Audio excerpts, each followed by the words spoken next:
warahmatullahi wabarakatuh. Apa kabar anak hebat insan utama 2? Semoga kita semua dalam keadaan sehat walafiat dan selalu dalam perlindungan Allah Subhanahu wa taala. Ayo, gimana puasanya hari ini? Masih kuat kan? Semoga nanti pahala puasa kita itu berlipat-lipat ganda dan diterima oleh Allah. Amin amin ya robbal alamin. Oke, video Ustadz kali ini itu tentang puasa. Masih bersama Ustadz Indra Cahyadi SPDI. Semoga puasanya menyenangkan ya. Ayo kita bahas tentang puasa. Pengertian puasa. Puasa adalah menahan diri dari makan dan minum, serta dari segala hal yang membatalkan puasa sejak terbit fajar sampai terbenamnya matahari dengan niat karena Allah Subhanahu wa taala.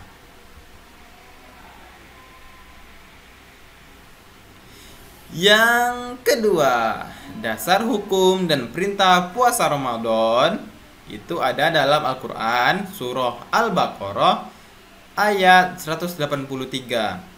Ustadz yakin antum sudah hafal ayat ini. Ayo kita baca. Bismillahirrahmanirrahim. Ya ayyuhalladzina amanu kutiba alaikumus siyam kama kutiba alal ladzina min qablikum la'allakum tattaqun. Artinya, hai orang-orang yang beriman, diwajibkan atas kamu berpuasa sebagaimana diwajibkan atas orang-orang sebelum kamu agar kamu bertakwa.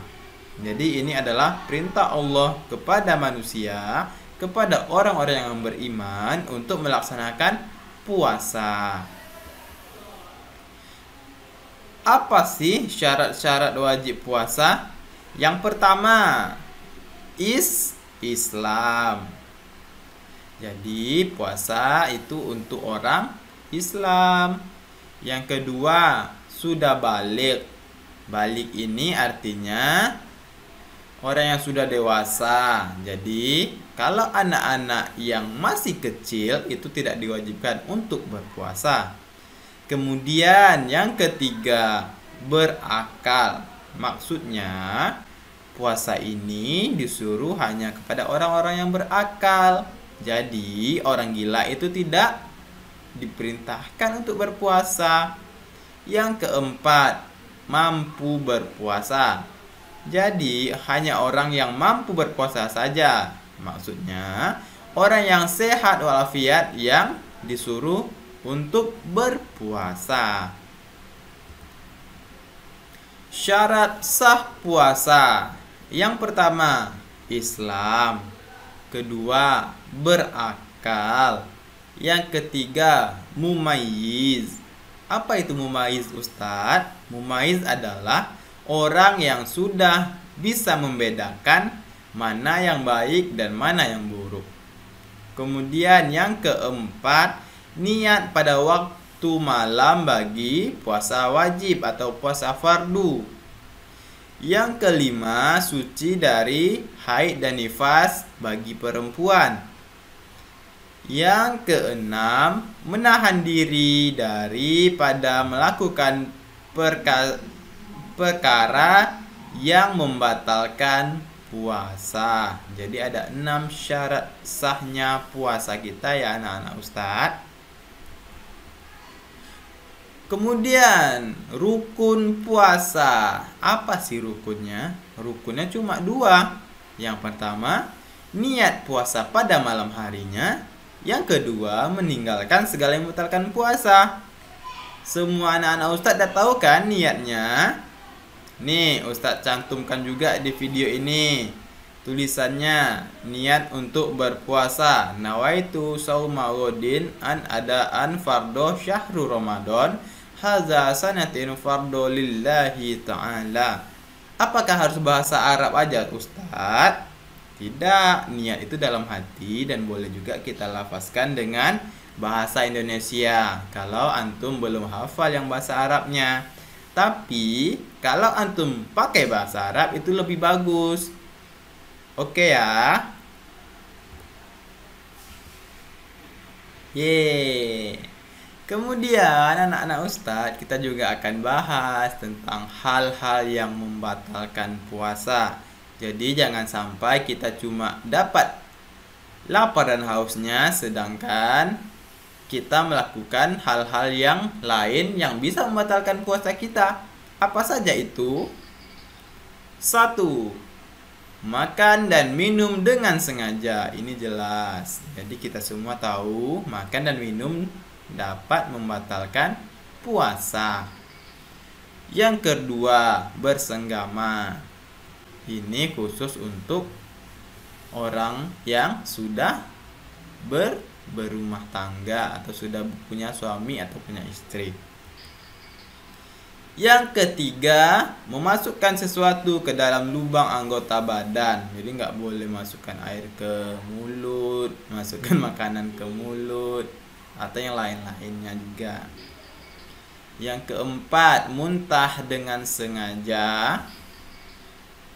5. Datang bulan atau nifas. Ini khusus untuk yang akhwat atau yang perempuan. Yang keenam, hilang ingatan atau gila. Dia mendadak gila berarti dia nggak wajib untuk puasa dan itu bisa membatalkan puasanya. Yang ketujuh, keluar sperma dengan sengaja. Ini juga membatalkan puasa ya, jadi hati-hati. Yang kedelapan, riddah, murtad. Maksudnya keluar dari agama Islam.